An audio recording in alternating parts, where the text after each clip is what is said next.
Hello everyone, welcome to Learn with Science. Today I will be explaining you your chapter number 4, The Truly Beautiful Mind. ये जो chapter है ये Albert Einstein की story में based है, मतलब उनकी बायोग्राफी में बेस्ड है. ठीक है, तो इस चैप्टर में हम अल्बर्ट आइंस्टाइन के बारे में पढ़ेंगे. ही was a great absolute genius scientist of all the time. ठीक है, वो बहुत ही मतलब ग्रेट साइंटिस्ट थे वो. तो हम उनके बारे में पढ़ेंगे कि उनकी जो लाइफ थी वो कैसे स्टार्ट हुई, फिर वो वो मरे कैसे, और फिर उनके लाइफ के बीच मतलब दौरान क्या क्या मुसीबतें आई, मतलब उनके साथ क्या क्या हुआ, हम वो पढ़ेंगे. Okay, so let's start with the chapter. Okay, here it starts.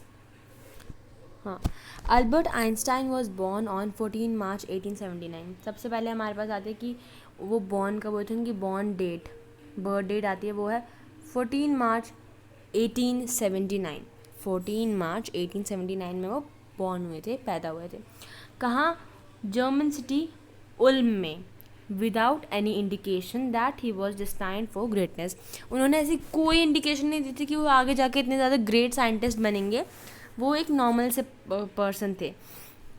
On the contrary his mother thought Albert was a freak. Freak मतलब उनको लगता था कि ये थोड़ा पागल सा है, उनको थोड़ा पागल सा लगता था. उनका जो हेड था ना, उनको लगता था कि वो कितना बड़ा है. Seem much too large to his mother. उनको वो अल्बर्ट आइंस्टाइन, उनका जो माथा था उनको बहुत बड़ा लगता था और वो उनको पागल सा लगता था, स्टूपिड सा लगता था. सेकेंड पैराग्राफ में है at the age of 2.5 and 2.5 तक भी वो बोल नहीं पा रहे थे. उन्होंने उसके बाद बोलना स्टार्ट करा, और जब उन्होंने बोलना स्टार्ट करा तो वो हर एक वर्ड को ट्वाइस मतलब 2 बार बोलते थे, है ना. इसमें लिखा है Einstein still wasn't talking when he finally learn to speak he uttered everything twice. हर चीज़ को वो 2 बार रिपीट करके बोलते थे. Einstein did not know what to do with other children. Einstein को नहीं पता था कि दूसरों के साथ कैसे खेलें. तो उनको जो प्लेमेट थे, मतलब उनके जो क्लास में जो और बच्चे थे या फिर उनके जो दोस्त थे, तो उनको बुलाते थे ब्रदर बोरिंग. उनको क्योंकि वो बोरिंग से थे और वो किसी के साथ खेलना पसंद भी नहीं करते थे, तो वो जो थे वो अपने आप ही खेलते थे. वो थोड़ा अलोन मतलब खुद खेलने वाले, खुद से खेलने वाले थे. तो वो जो थे ना, वो मैकेनिकल टॉयज़ को बहुत ज़्यादा पसंद करते थे. ठीक है, मैकेनिकल टॉयज़ उनको बहुत ही ज़्यादा अच्छे लगते थे. तो जब उनकी सिस्टर जब माजा पैदा हुई, नहीं उनकी सिस्टर पैदा हुई, तो उन्होंने उसको देखा. उन्होंने बोला fine but where are her wheels. वो मैकेनिकल टॉयज़ उनको इतने पसंद थे, तो वो उसको सोचते कि वो भी एक मैकेनिकल टॉय है. तो पूछते हैं कि ठीक है, लेकिन इनके इसके व्हील्स कहाँ हैं, तो ये पूछते हैं. थर्ड पैराग्राफ में आता है a head master once told his father that what Einstein choose as a profession wouldn't matter. वो कहते हैं कि आइंस्टाइन जो भी आगे जाके प्रोफेशन चुनेगा वो कोई मैटर नहीं करता, मतलब उसके कोई मायने नहीं है, लेकिन वो कभी सक्सेस नहीं हो पाएगा अपनी लाइफ में. He will never make a success at anything. वो कभी भी सक्सेस नहीं हो पाएंगे अपनी लाइफ में. Einstein began learning to play violin at the age of 6. फिर जब वो 6 साल के हुए तो वो वायलिन चलाना उन्होंने, मतलब वायलिन कैसे चलाते हैं उन्होंने वो लर्न करना स्टार्ट कर दिया. क्यों? क्योंकि उनकी जो मदर थी वो चाहती थी ये करे वो. तो लेकिन वो फिर आगे बहुत ही अच्छे ग्रेट वायलिनिस्ट भी बने, और ये जो उनकी स्किल थी उन्होंने थ्रू आउट हिज लाइफ, उनके पूरी लाइफ भर रखा, ये मेंटेन रखा. Now in the fourth paragraph we have Einstein was not a bad people. मतलब वो गंदे बच्चे नहीं थे, अच्छे बच्चे थे. He was a good student in his school days. He went to high school in Munich. जब उन्होंने हाई स्कूल करा तो वो कहाँ करा, उन्होंने म्यूनिच में करा. Where Einstein family had move when he was 15 months old. जब वो 15 महीने के थे तब उनकी फैमिली उनके साथ और उनकी बहन के साथ वहाँ म्यूनिच में शिफ्ट हो गई थी. ठीक है, जब वो 15 मंथ के थे तो आइंस्टाइन की फैमिली और वो सब म्यूनिच में शिफ्ट हो गए थे. And scored good marks in almost every subject. तो आइंस्टाइन थे ना, वो हर सब्जेक्ट में ही अच्छे मार्क्स स्कोर करते थे. Einstein hated the school regiment. Regiment होता है डिसिप्लिन या उनके जो लॉ एंड ऑर्डर होते हैं वो रेजिमेंट होता है। आइंस्टाइन को वो बहुत ही गंदा लगता था, वो उसको हेट करते थे, है ना। And often clashed with her teacher. कभी कभी जो उनकी बहस भी हो जाती थी, मतलब आर्ग्यू करने लग जाते थे अपने टीचर के साथ।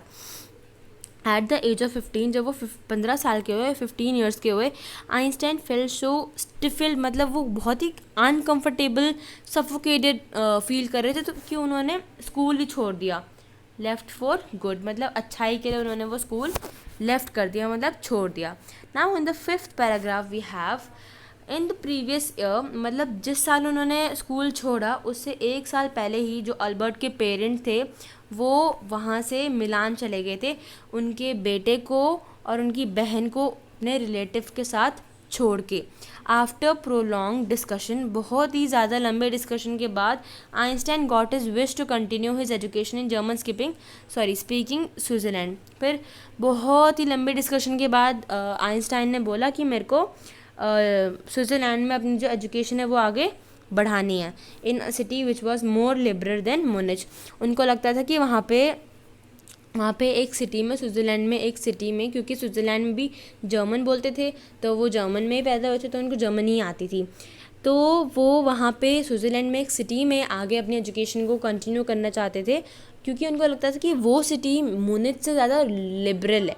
लिबरल मतलब ज़्यादा जो लोगों की रिस्पेक्ट है वो करना जानती है, और लोगों की जो वॉइस, मतलब लोगों की जो कंडीशंस हैं वो आगे रखना जानती है।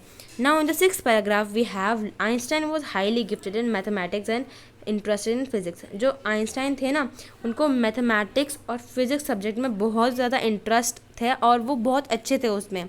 एंड आफ्टर फिनिशिंग स्कूल, वो हर बार स्कूल ख़त्म करके ही डिसाइडेड टू स्टडी, वो जब उनका स्कूलिंग फिनिश हो गई, जब उनकी एजुकेशन फिनिश हो गई, तो उन्होंने डिसाइड करा कि वो एक ज्यूरिच में एक यूनिवर्सिटी में पढ़ेंगी। But science wasn't the only thing that appeal to the dashing young man with the walrus moustache. अब वो यहाँ पे ये कहते हैं कि लेकिन सिर्फ साइंस ही एक ऐसी चीज़ नहीं थी जो आइंस्टाइन को इतना अच्छी लगती थी, और भी बहुत सारी चीज़ें थी। और उनको कहा है कि वो यंग डैशिंग मैन, मतलब हैंडसम से वॉलरस मुस्टाच, उनकी जैसे हिटलर की जैसे मुस्टाच थी, एक थोड़ी छोटी सी रेक्टेंगल टाइप थी वैसे, और जो अल्बर्ट आइंस्टाइन की थी उनकी थोड़ी ऐसे यू टाइप थी, उसको कहते हैं वॉलरस मुस्टाच, तो ऐसी थी। तो उन्होंने आगे ज्यूरिच में अपनी पढ़ाई कंटिन्यू करने सोचा, एक यूनिवर्सिटी में, जैसे उनकी ये मुस्टाच है ना, ये तो ये उनकी पिक है 1900 की, जब वो 21 ईयर्स के थे, और 1955 की, जैसे अब हम उनको अब जानते हैं, उसकी पिक है ये। तो आगे पढ़ते हैं 7th पैराग्राफ में, he also felt a special interest in fellow student, मतलब उनको बेकार के बच्चों में भी ज़्यादा इंटरेस्ट आने लग गया था। कैसे? मिलीवियम मैरिक whom he found be a clever creature। मिलीवियम मैरिक में उनको बहुत इंटरेस्ट आया था, उनको लगता था कि ये बहुत ही क्लेवर क्रीचर, मतलब क्लेवर सी गर्ल है। This young Serb had come to Switzerland because of the university in Zurich was one of the few in Europe their women could get degrees। तो वो जब ज़ुरिच में आए यूनिवर्सिटी के लिए, तो वहाँ पे एक ही यूनिवर्सिटी जहाँ पे वुमेंस को अलाउड था कि वो डिग्रीज़ भी ले सकें, मतलब स्टडी कर सकें।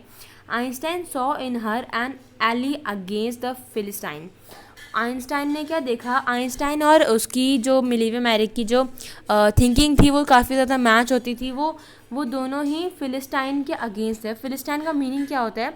अ word use disapprovingly to talk about the people who do not like art, literature and music. जिनको आर्ट, म्यूज़िक और लिटरेचर पसंद नहीं होती है, उनके लिए वो डिसअप्रूविंगली वर्ड यूज़ करने वाला वो वर्ड है जिसका नाम है फिलिस्टाइन। तो उन दोनों को ही फिलिस्टाइन बिल्कुल पसंद नहीं था। And those people in his family and at the university, आगे क्या बोलते हैं वो, those people in his family and the university में जो भी फिलिस्टाइन के अगेंस्ट था, उनको मतलब फिलिस्टाइन के साथ था, उनको वो बिल्कुल पसंद नहीं था। मतलब उन दोनों की सोच जो थी वो काफ़ी ज़्यादा मैच कर रही थी, तो वो दोनों फिलिस्टाइन के अगेंस्ट थे, ठीक है। तो आगे क्या आता है कि आगे चल के वो लव लेटर्स भेजने लग गए थे एक दूसरे को और उनके बीच में प्यार हो गया। तो फिर वो they both get fell in love. Letter survive in which they put their affection into word. तो वो अब वो वर्ड्स में उनको व्यक्त करने लग गए थे। तो वो क्या करते थे, वो रोट मतलब लव लेटर लिखते थे एक दूसरे को भेजते थे। फिर how happy and proud I shall be when we both have brought our work on relativity into a victorious conclusion. वो अब आइंस्टाइन ने क्या लिखा, कितने हैप्पी और कितने प्राउड होंगे हम एक दूसरे के कि जब हम रिलेटिविटी के लिए एक कंक्लूजन ले आएंगे। तो उन्होंने थ्योरी ऑफ रिलेटिविटी भी बनाई थी, जो हम आगे पढ़ेंगे। इन 1900 एट द एज ऑफ 21, जब 1900 में जब वो 21 साल के थे, Albert Einstein was a university graduate. वो यूनिवर्सिटी से ग्रेजुएट हो गए थे लेकिन अनएम्प्लॉयड थे, उनके पास कोई काम धंधा नहीं था। He worked as a teaching assistant. वो टीचिंग असिस्टेंट्स की तरह वर्क मतलब काम करते थे। गेव प्राइवेट लेसन, वो प्राइवेट लेसन देते थे। And finally secured a job in 1902। लेकिन उन्होंने फाइनली जॉब ढूंढ ली 1902 ईयर में, मतलब इतने 1902 वाले साल में उन्होंने जॉब ढूंढ ली। क्या, एज अ टेक्निकल एक्सपर्ट, इस तरीके से। In the patent office in burn में उन्होंने एक पेटेंट ऑफिस में एक टेक्निकल एक्सपर्ट वाली जॉब ढूंढ ली। While he was suppose to be assessing other people invention. और वो जो अदर लोग जो इन्वेंशन करते थे उनकी इन्वेंशन देखने के लिए भी, एक्सेस करने के लिए भी जाने जाते थे। Einstein was actually developing his own ideas in secret. वो अपने आइडियाज़ भी बहुत डेवलप कर रहे थे एक सीक्रेट में। He is said to have jokingly called his desk drawer at work the bureau of theoretical physics. उनके पास एक ड्रॉर था जिसको सीक्रेट ड्रॉर कहते हैं, उसका नाम दिया था ब्यूरो ऑफ थियोरेटिकल फिजिक्स। मतलब वो वहाँ पे अपने सारे सीक्रेट आइडियाज़ रखते थे। One of the famous papers of 1905 was Einstein's special theory of relativity. अब 1905 में उनकी आई स्पेशल थ्योरी ऑफ रिलेटिविटी जो न्यूज़पेपर में छपी। According to which time and distance are not absolute. जिसमें उन्होंने बताया कि जो टाइम है और डिस्टेंस है वो दोनों एब्सोल्यूट मतलब एक जैसे नहीं हैं। यहाँ पे उसका मीनिंग भी दिया है, measured itself and not in relation, मतलब रिलेटेड नहीं है एक दूसरे के, ठीक है, एंड एनीथिंग एल्स। तो इसमें क्या आता है, उन्होंने ये बताया कि टाइम एंड डिस्टेंस एक दूसरे के इक्वल नहीं है, एक दूसरे से रिलेशन नहीं रखते हैं कोई। Indeed two perfectly accurate clocks will not continue to show the same time if they will come together again after a journey if one of them has been moving very fast relative to the other. अब वो कहते हैं जैसे अगर हम दो घड़ियों को साथ में रख दें तो उनका टाइम जो होगा वो भी एक जैसा नहीं होगा, कि एक इतनी फास्ट घूम रही है और एक धीरे घूम रही है, तो ऑब्वियसली उनका टाइम जो होगा सही नहीं होगा। From this followed world's most famous formula जो आया था उन्होंने, E=mc। ये उनका फार्मूला था, और जिसमें E जो है वो एनर्जी को मतलब एनर्जी को रिप्रेजेंट करता है, and m mass, and C जो है वो स्पीड को रिप्रेजेंट करता है। उन्होंने एक एग्जाम्पल भी दिया है, when you sit with a nice girl for 2 hours it seems like 2 minutes। अगर आप किसी लड़की के साथ बैठे हो 2 घंटों के लिए तो आपको लिए वो 2 मिनट होते हैं, लेकिन अगर आप किसी हॉट स्टोव के सामने 2 मिनट के लिए बैठो तो आपको वो 2 घंटे जैसे लगता है। तो this is called the theory of relativity by Albert Einstein in the year 1905। Now we'll talk about the para 10। While Einstein was solving the most difficult problem in physics, जब आइंस्टाइन बहुत ही डिफ़िकल्ट प्रॉब्लम जो थे वो physics में solve कर रहे थे, his private life was अनरावलिंग मतलब स्टार्टिंग टू फेल, मतलब वो ज़्यादा अच्छे से नहीं चल रही थी उनकी जो लाइफ थी, प्राइवेट लाइफ, वो उतनी अच्छी खासी नहीं थी। Albert had wanted to marry Mileva right after finishing studies. अब अल्बर्ट आइंस्टाइन को मिलीविया मैरिक और अल्बर्ट आइंस्टाइन दोनों एक दूसरे से प्यार करने लग गए थे, तो उन दोनों को शादी भी करनी थी जस्ट उनकी जब स्टडीज़ जो हैं वो फिनिश हो जाए उसके बाद। लेकिन जो उनकी अल्बर्ट आइंस्टाइन की जो मदर थी वो इस चीज़ के ख़िलाफ़ थी, क्योंकि उसके 2 रीज़न थे। क्योंकि एक तो उनको लगता था कि जो मिलीविया मैरिक है वो बहुत ही ज़्यादा पढ़ी लिखी है, इंटेलिजेंट सी है, और दूसरा रीज़न ये था कि मिलीविया मैरिक आइंस्टाइन से 3 years ओल्डर थी, मतलब बड़ी थी, ठीक है। तो ये 2 रीज़न की वजह से जो वो थी मदर अल्बर्ट आइंस्टाइन की, उन्होंने उन दोनों की शादी रुकवा दी। यहाँ पे लिखा भी हुआ है 3 years older than her son, was too old for him. She was also bothered by Miliv's intelligence. She is a book like you, his mother said. Einstein put the wedding off. तब के लिए उन्होंने वो wedding जो थी अभी रोक दी। 11th paragraph, the pair finally married in January 1903। तो जो वो दोनों हैं मिलीवा अमेरिकन आइंस्टाइन, वो दोनों फाइनली मैरी करते हैं, मतलब शादी करते हैं जनवरी 1903 में। एंड हैड 2 sons, उनके 2 बच्चे भी होते हैं, 2 लड़के। But a few years later the marriage flattered, मतलब 2 साल बाद उनकी जो मैरिज है, जो उनकी शादीशुदा लाइफ थी, वो वीक होने लगी, मतलब कमज़ोर होने पड़ गई थी। Mileva meanwhile was losing her intellectual ambition. जो मिलीविया थी उसको लग रहा था कि अब वो जो उसका एम्बिशन है, उसका जो एम है, वो पूरा नहीं कर पा रही है, बिकमिंग, और वो ज़्यादा अनहैप्पी हो रही थी हाउस वाइफ बन के। After years of constant fighting, वो फाइट उनकी होने लग गई थी बहुत सालों तक, लेकिन वो जो फाइनली उन्होंने 1919 में डिवोर्स कर लिया। लेकिन आइंस्टाइन ने उसी सेम साल में अपनी कज़न एल्सा से मैरी कर लिया था, मतलब शादी कर ली थी। Now in the 12th para we have Einstein new personal chapter coincidence with his rise to world fame. लेकिन अब जब 1905 में उन्होंने जो स्पेशल थ्योरी ऑफ रिलेटिविटी लाई थी, अब वो 1915 में फेमस हो गई थी, general theory of relativity, which provided a new interpretation of gravity. And क्योंकि जब एक एक्लिप्स ऑफ सन हुआ तो उसने जो उनकी जो थ्योरी थी उसको प्रूफ कर दिया था, यस वो राइट है, एक्यूरेट है, बिल्कुल सही है। Einstein had correctly calculated in advance the extent of the which the light from fixed stars would be deflected through the sun's gravitational field.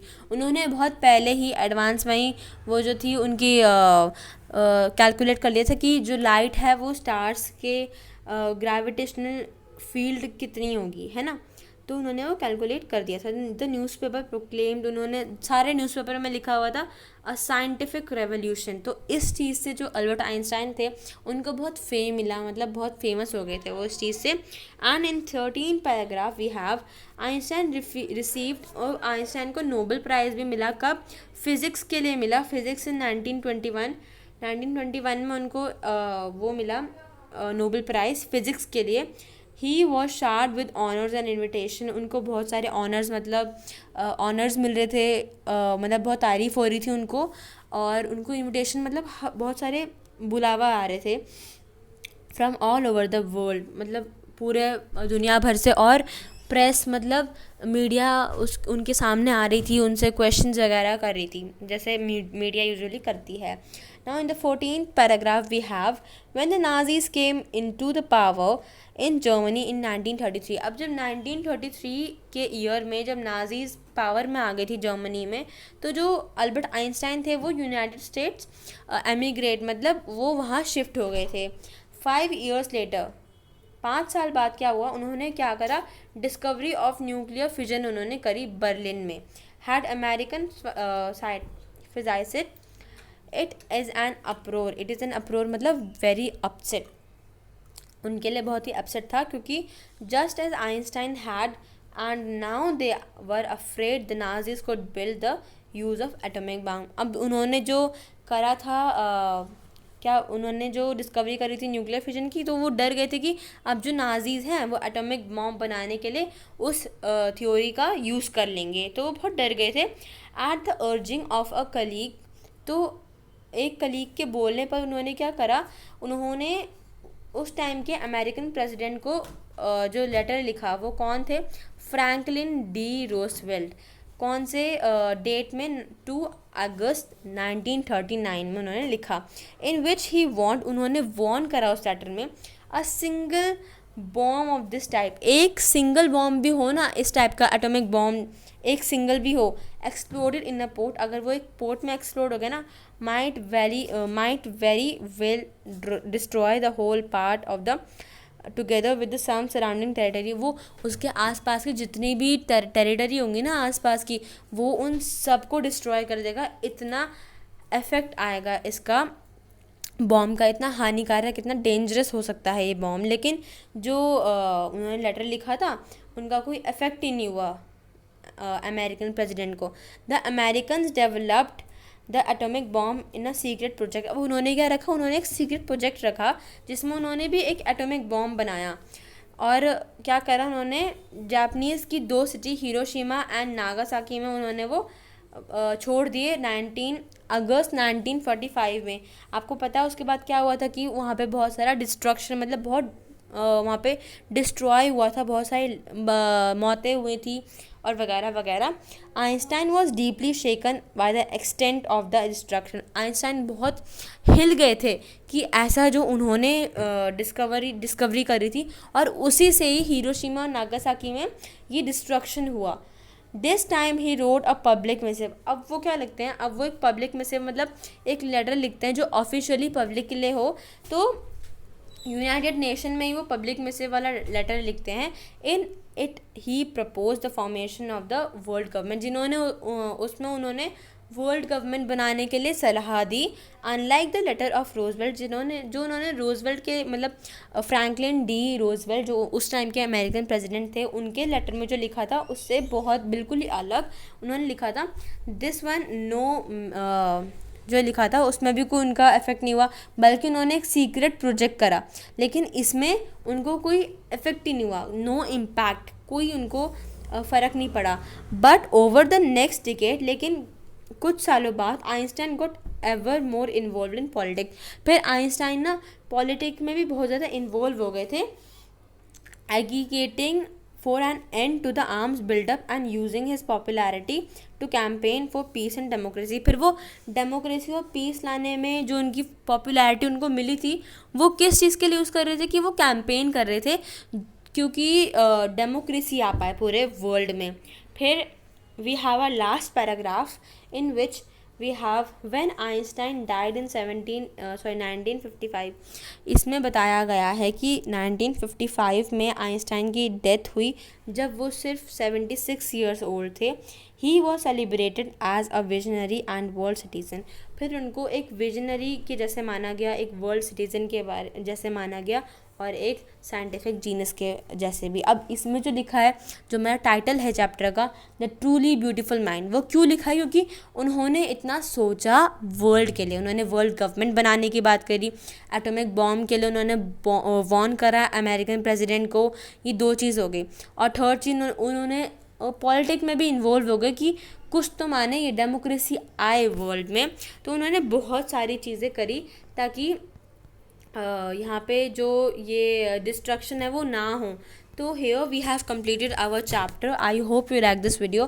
Please like करिए वीडियो को और शेयर करिए, सब्सक्राइब करिए और hit the bell icon so that you never lose my any of the upcoming video. And please subscribe करिए मेरे channel को। Until then bye bye, take care.